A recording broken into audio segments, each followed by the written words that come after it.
Of the Vatican. Hey, you with the fancy hat. You're fired. That's right. More jokes like this on tonight's Salute to General Electric. From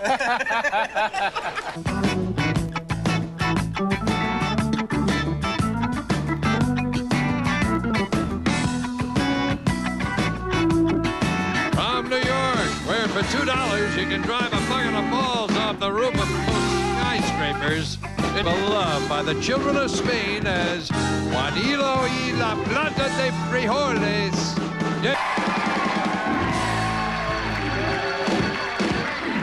Thank you so much, ladies and gentlemen. Thank you. You sound like you're in a great mood, and that makes me feel good because I feel great. You know, it's just that kind of electrical buzz that shoots through your system and, Yeah. I'll tell you what I did. I did something I haven't done in years, and I did it today, and it was great. Just for the fun of it, I went down to the dry cleaners, and I bounced a check. Yeah! Yeah! It's a $20 check. It's dead. Yeah! Tomorrow on Good Morning America, are you aware this? David Hartman has been the co-host, co-anchor of Good Morning America over on ABC for the last 49 years. And tomorrow, no, it's actually 11 years.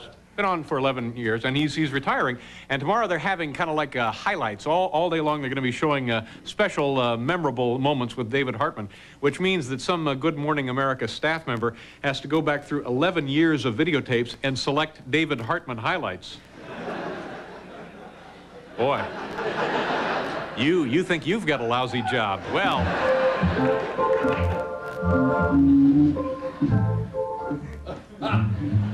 oh, on America tonight, the series America over on ABC also. You folks watching that, following that, enjoying it, are you? Of course. Well, tonight on America, Mariel Hemingway is interrogated about her eyebrows, so you might want to... there.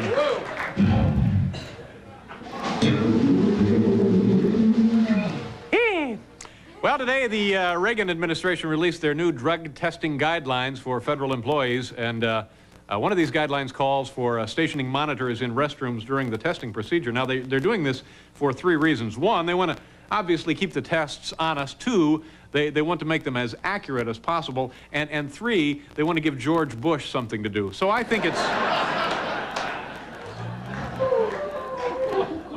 How do you do? Welcome to the show. Ladies and gentlemen, Kevin just turned the card around. This is a show that really doesn't need a host. And say hello to our good friend. Thank you, thank you, Dave. I'm going to have to disqualify myself this evening because I had dinner with Dennis Conner just last night. So you won't be able to participate in the questioning. I'll have to disqualify myself. So why don't we turn all of the cards over? Flip them all over. All right. That's what it sounded like when you said, just turn all the cards. Yeah. Yeah. I had the right? I had the tuna salad from the commissary, and it's a little... Oh, pardon me. Oh, my goodness. The Tonight Show is smooth as silk.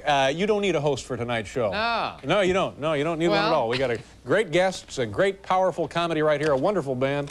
Paul and the boys. Thank you. I got a car, one of these cars. You know, I drive back and forth to work every day. What is it, a limo? Company limo comes and gets you and brings you? No, it's my own little car. I drive it back. You drive yourself? I drive myself. I happen to know that's true. It is true.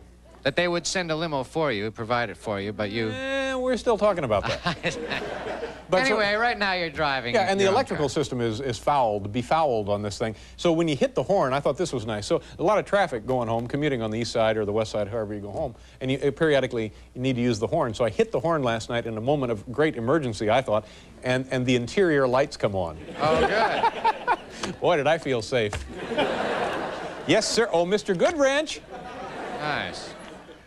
I got one of those headaches again today, Paul.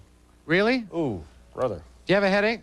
Kind of a headache, yeah. Just a little. Do you, did you take anything for it or anything? Well, I'm taking some just asprin, I guess. What is it? What kind of a headache is it? I can't really put my finger on it. Is it more of a throbbing thing, or is it a sort of a pounding kind of a thing? It seems like a combination of both, but not a... Some throbbing, some pounding? Yeah. Is it the kind that starts just right here on the top of the eyes, and then it just extends kind right radiates through to the back, and the yeah, head kind of settles back? No, not exactly. Not that. No. Is it the kind that it starts in your temples, and it's just a kind of a boom? It goes boom. It's like boom, boom. Like hot needles in your temples? Is it that? No, it's not that. No. Is it the kind where it's just like in the corners? It's starting in the corners. No. In the corners of my head? Yeah. No. How exactly would you describe it? Go I ahead. feel like my head wants to bust open.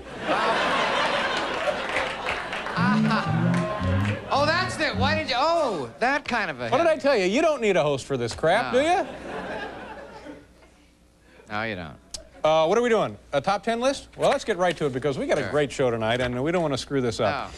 From the home office in Scottsdale, Arizona, tonight's category, top 10 things David Hartman has to do before leaving Good Morning America. Been there 11 years. We'll all miss him.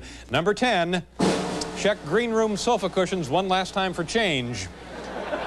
Number 9, say goodbye to the gang at Blimpie's. Number 8, legally change name to Mustafa L. Hartman for Bout with Hagler.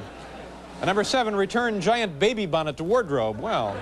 Number 6, get nurse novels back from Hugh Downs. Number 5, work on suction cup shoes for big human fly finale on last show. Number 4, have one last talk with Rune Arledge about reviving old Lucas Tanner episodes.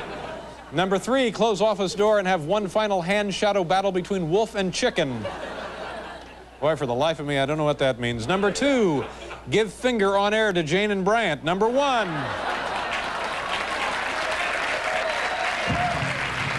Number 1, think about getting a job or something. David Hartman's top 10 things.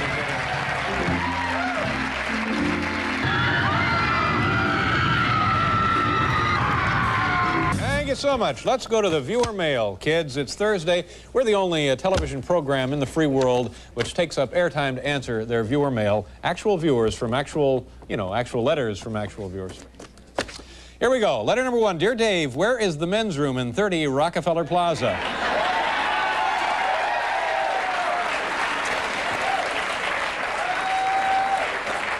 Apparently we've hit a nerve here. It's signed Anxious Bernie at the Spectrum. Where is the men's room at 30 Rockefeller Plaza? I've got news for you, Bernie. You're looking at it.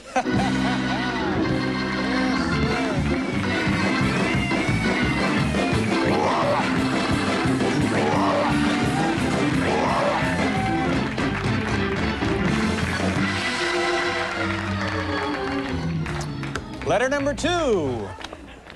You really don't need a host for this. The show hosts The show is hosting itself, literally the show that hosts itself, kids.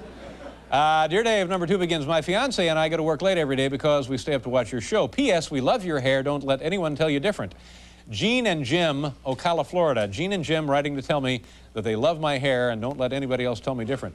Huh. So they love my hair. Jerry, get out here. They love my hair, Paul.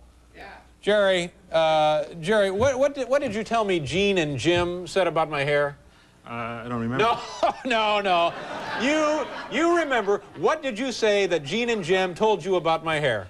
I said they hated it. Yeah, you said they hated it. Well, it turns out that they don't hate it at all, do they? How do they really feel about my hair? They love it. They actually love my hair.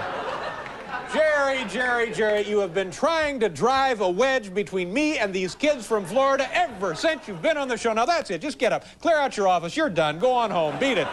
Oh, brother, hey,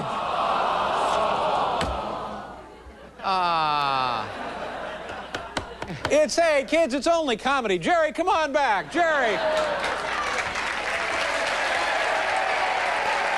Gerard Mulligan, ladies and gentlemen. He's not fired at all, is he? No, he'll be here Monday. Thanks, Jerry. Nice job.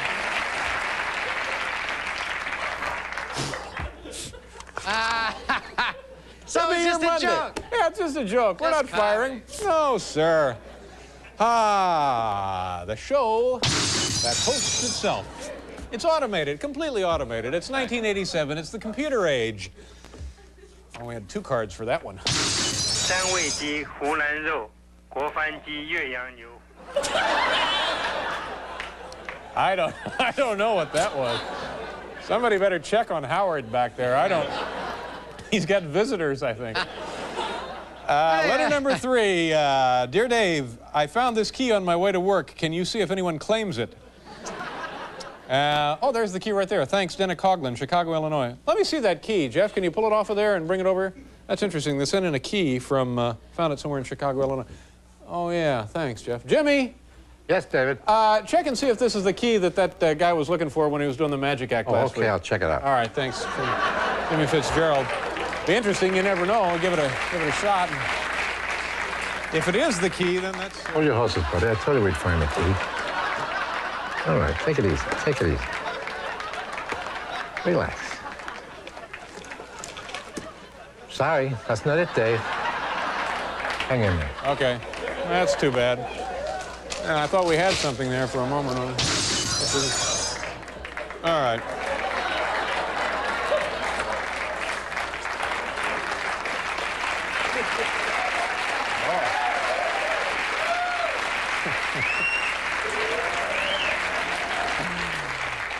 Dear Dave, number 4 begins, regarding your show on January 29, 1987, I like the way they made the full-screen Late Night 87 come at me. Would you please ask them to do it again for me and everyone else?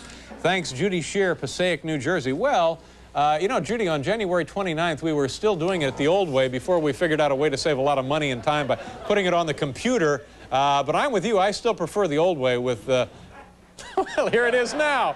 Bring it out, boys. It's the all-new Late Night 87.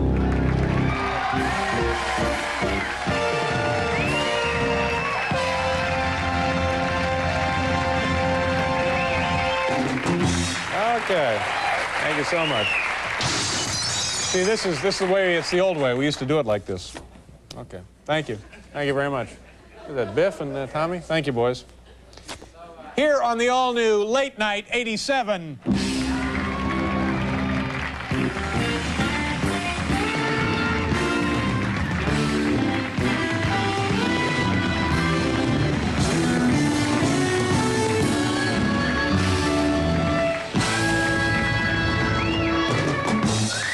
Okay. Thank you. All right. Thank you, gentlemen. Tommy, Biff, thank you very much. That's the way we used to do it, just like that. Letter number 5. Dear Dave, how come Bob Wright doesn't visit the show as much as Grant Tinker used to? You know, Robert C. Wright is the head of General Electric, or I guess, no, he's the head of NBC now. NBC bought, and General Electric bought RCA, and they own NBC, and Robert Wright is the head now of NBC. This letter comes to us from the Eastburn family. Well, the Eastburn family, it's true, the home viewers don't really get to see as much of Robert C. Wright, the new guy, as they did of Grant Tinker, the man who used to run things here. But that doesn't mean Mr. Wright doesn't visit us here in the studio sometimes. It's just that it usually happens when the show is long over. Hal, let's show the folks some of that tape from the security surveillance camera we turn on in the studio after the show. Yeah, I think you'll see Robert right here. That's Jimmy. Okay, Hal. Gonna lock up now. Okay, Jimmy, good night. This is after the show. This will be about 8 o'clock at night, I guess. And oh, there he is. There's Bob Wright. Robert Wright, the new man here at NBC. That's him right there. Good Lord, that man is taking his pants off. Oh, my. Children, I think it's time for bed. Oh, you heard your mother, Scoot. Go. Good Lord. Honey, it was irresponsible of Letterman to show that. I am going to fly up to New York tonight and tell that man just what I think of it.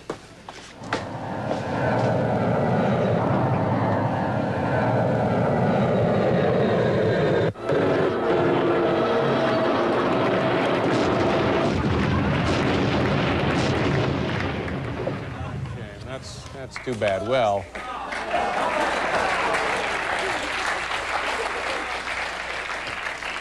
I know that's kind of depressing, but we didn't fire Gerard. Bring him back.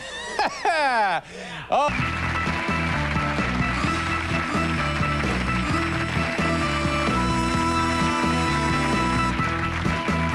We have assembled for you folks once again tonight another installment of something we call Stupid Pet Tricks. People from all over the country with their animals, dogs, cats, squirrels, whatever, they bring them to New York and show you the silly little things they've been trained to do. Let me remind you, this is not a competition. This is only an exhibition. As always, please, no wagering. Our first participant tonight is, this is a German Shepherd, sort of, or, okay, hi, Ajax. What a nice looking animal. And how long have you had him? 4.5 years. Okay, and he is now going to do something for us which is a little silly, right? Yeah. What is he going to do? I'm going to sit in a swivel chair and she's going to pull me around in circles. Oh, it's a she. I'm sorry. Yep. Okay, she's going to pull you around in a circle? Yep. While she's chasing the beam to the flashlight. Oh, boy, this sounds pretty complicated. We have a chair over here. How did she learn to do this, by the way? We've got 2 cats at home, and we had the cats before her. And The cats used to chase the beam, and now she's bigger than the cats. Now the cats can't do it. So, So it's been passed on to her. this is her game now. And I don't fully understand that, but let's take a look at it anyway. Would you like a drum roll or anything, Kevin? Quite one, maybe. Okay, Dim small the lights. drum roll. Yeah, and we need to dim the lights here, Hal, if we can do that. This is Kevin Downs and Ajax from Elgin, Illinois, in an office chair. Oh. Oh, boy.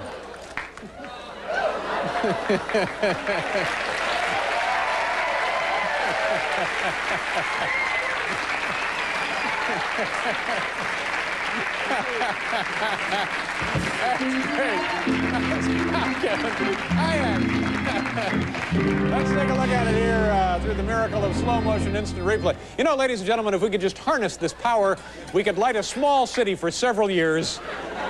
Nice job, Kevin. Where'd he go? All right. Kevin Downs and his dog Ajax. What's he going to do here? She turns off the TV when I say, oh no, it's that guy Dave again. Oh, okay. Hey, you probably hardly ever say that, though, right? No, never. Never comes up only with when we're here. Okay. So McQueen will turn off the television set. Okay. All right. Do we need to dim the lights here again? No, I don't think so. Okay. McQueen, drum ready? roll for this? Okay. There's that guy Dave again.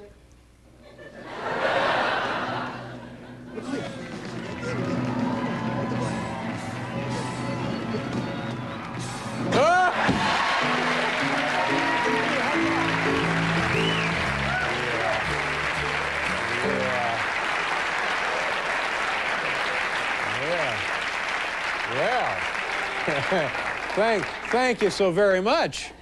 Here it is, folks, in slow motion instant replay, the dog turning off the show.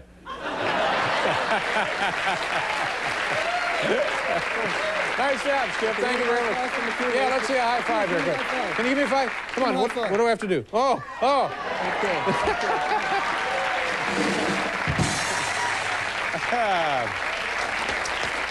And, okay. Are these good pets? They're the best. Dobermans are the best. Yeah. Okay. What is Shantae going to do for us tonight? Tonight, she's just gonna, whenever she sees some money, she takes it. Uh-huh. Here. Sit high. Sit high. Good boy. Stay. And if you, like, have some money on you, and you let it just... I left it in the dressing room, Art. I'm sorry. What do you have any money at all? No, I don't think I have any money. Well, we got some dough over here. Wow, look at this. Okay, I got some money right here. If you could put it in your pocket. Put it right here in my pocket? But you gotta let it, you know, your jacket, she has to be able to see it a little bit. Okay. Stay. Be nice. Now, you don't do this for anything other than...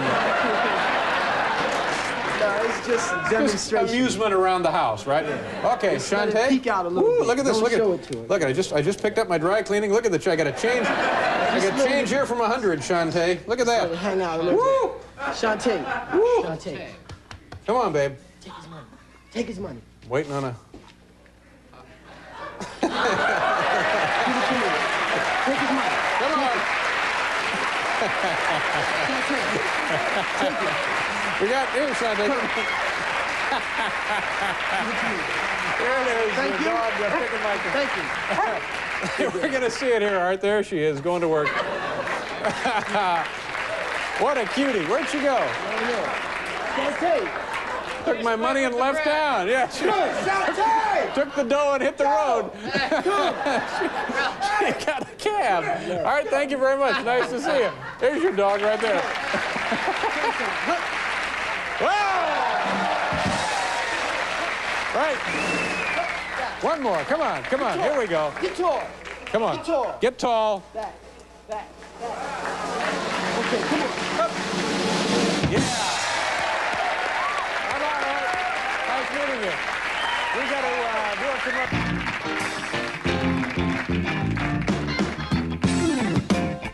a guest, quite a gentleman. 1983, this man became the first American to lose the America's Cup in its 132-year history. Then in 1987 in Fremantle in Australia, he became the first American to win it back as the skipper of the 12-meter Stars and Stripes.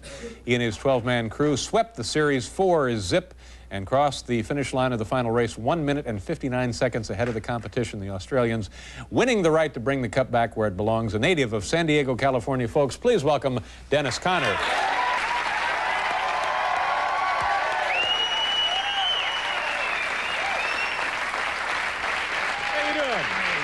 great to be here in New York. You gotta be a pretty happy man these days, huh? Oh, it was the thrill of a lifetime. We really didn't understand what was really going on down there. We were so busy and caught up in trying to win the race, and then this wonderful reception we got when we got back home. It was incredible. actually transformed into a really kind of, I don't know, nationalistic sort of deal. I think television had a lot to do with it, David. This wouldn't have happened probably if you had won the race in '83, right? Well, it seemed like the end of my life in 1983, but looking back on it now, I think the Cup was very happy down in Fremantle, Western Australia. The Australians did a terrific job with it. And then the opportunity to go down and compete and win it back. I mean, it was the... But isn't it true that you've taken a sport that was previously considered kind of what wealthy guys did on weekends in small yacht clubs around the country and turned it into more like stock car racing, really, right? With big corporate sponsorships and that kind of thing? Well, the money is important. Obviously, as the cost of competing halfway around the world, and then technology really increased the price a tremendous amount since 1983. Yeah. What are we talking about for, like, the boat that you sailed in? Well, to give you some idea, in 1983, we spent $4.1 million in the defense, built 2 boats, and campaigned 2 years in Newport. So 2 boats for $4.1 million. In 1983. This time, our budget went to $15.3 million, and the major increase was involved in the technology involved in designing the boats.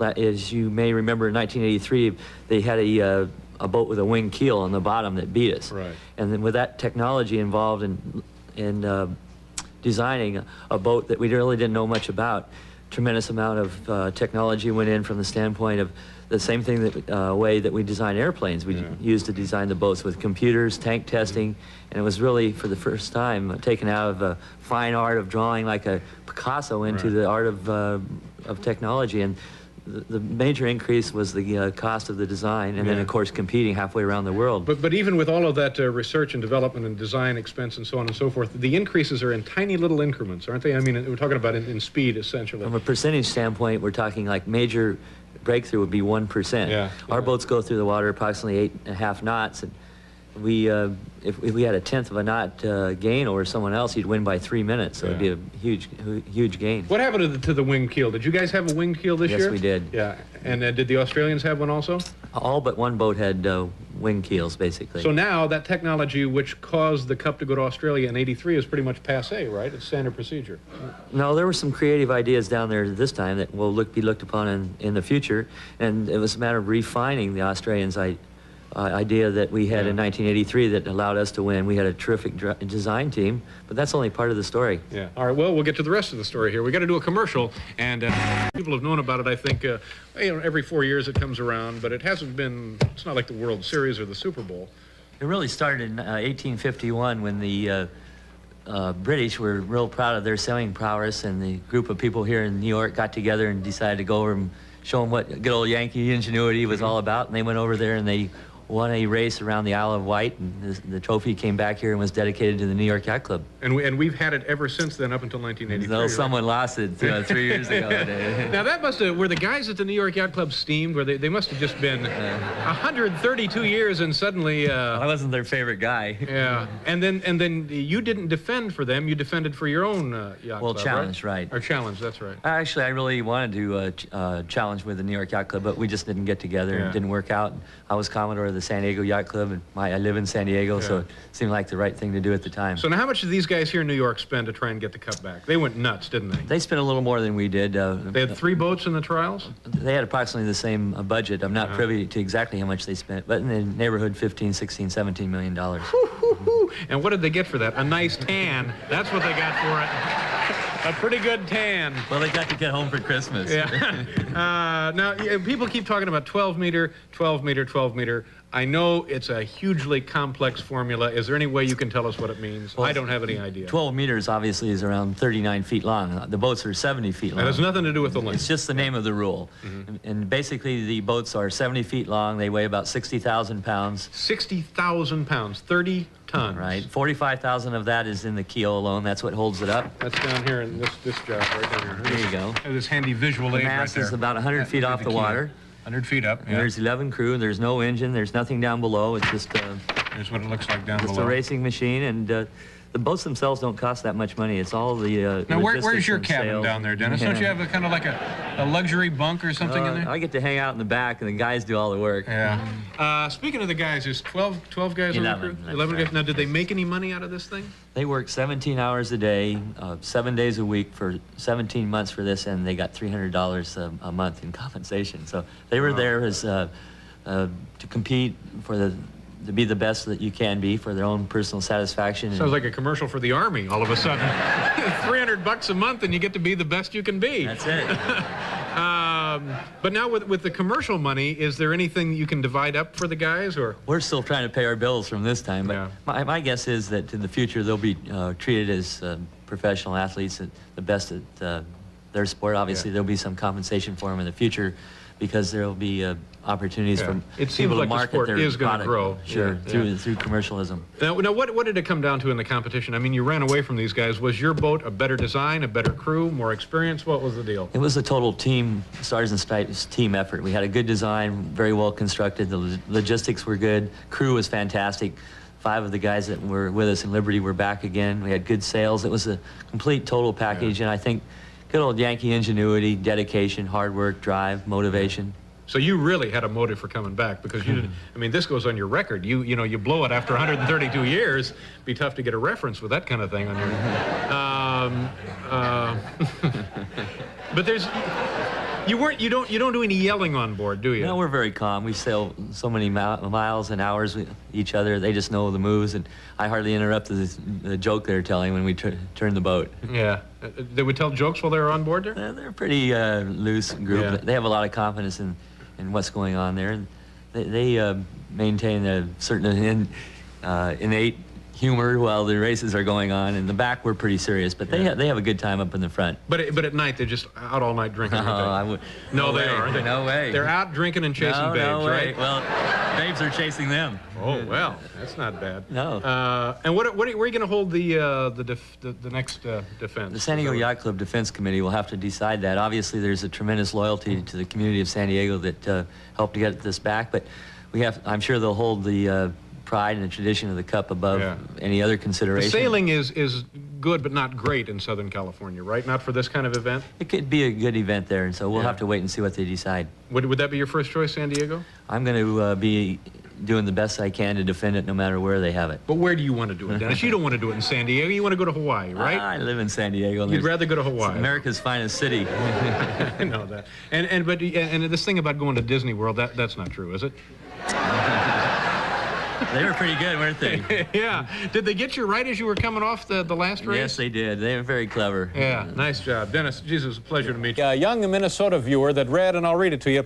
Dear Mr. Letterman, I am a student at Hosterman Junior High, and all 9th graders attending our school are required to participate in a program called Career Day.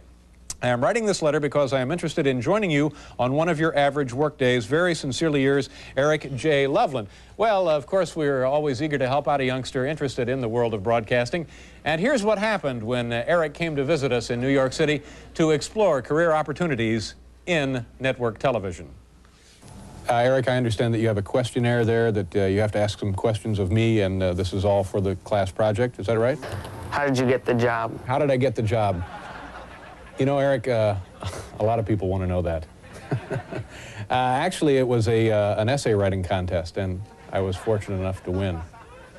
Did you need any special training for this job, and if so, what? Special training for the job? Special training. You hear that? Special training.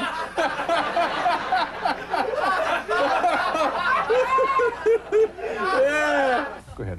Now, Eric, according to the form, part of the requirement for this Career Day experiment is you actually have to do some work at the job, right? Yeah. All right, we'll give you a chance to do that now. We'll get it out of the way, and then we'll spend the rest of the afternoon looking at the building. So you can start by, here, sign some of these photos for people.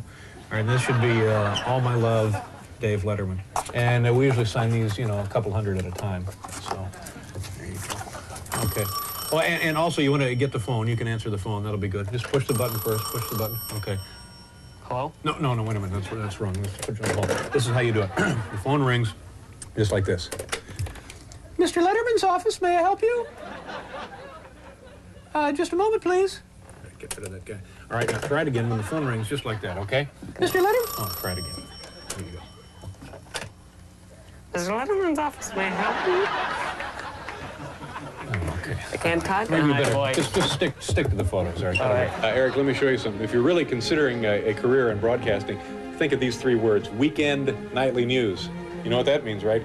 2 days a week, pal, is all you're working, and nothing really happens on the weekends, huh? Pretty cushy. So what we really want to accomplish today is give you a good overall look at every aspect of broadcasting. So that's what we're doing. Go on in there, Eric, if you will. Oh, Eric, do you think it's a pretty good job? It's a network door holder. Yeah, think about that.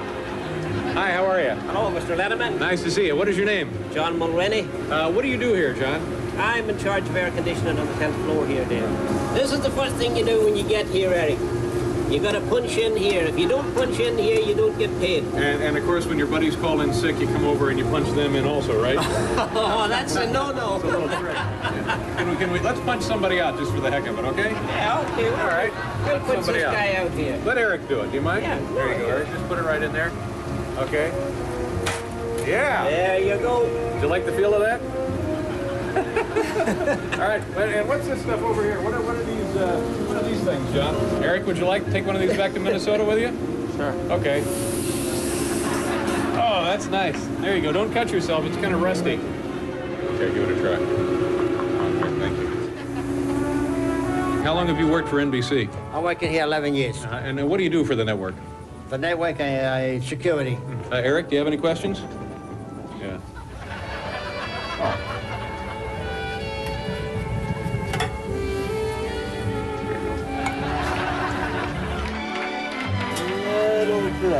Oh, that's pretty nice. Here, let me see that. Let me see that. Yeah, that's like that. Okay. I don't know. That looks pretty good to me. Okay, well, that wasn't too bad, was it, Eric? I tell you what, I guess they're just going to mail you the results of those tests, you know. And it's on-air facilities? Oh, yes. Yeah. And there's a little joke about the on-air facilities when you're in broadcasting. It's a good idea to use the facilities before you're actually on the air. Eric, do you have any questions for Donna?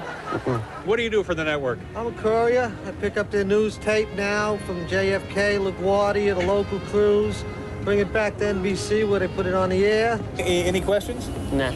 Oh, okay. You know, that didn't really take much time at all, you know. We got the rest of the day ahead of us. Maybe we can go to a movie or something before dinner. You have any questions about broadcasting? Oh, look. See? It's Brian Gumbel right over there. Comes in here after the Today Show every day. Go ahead, toss that down. We'll get another one. Special training.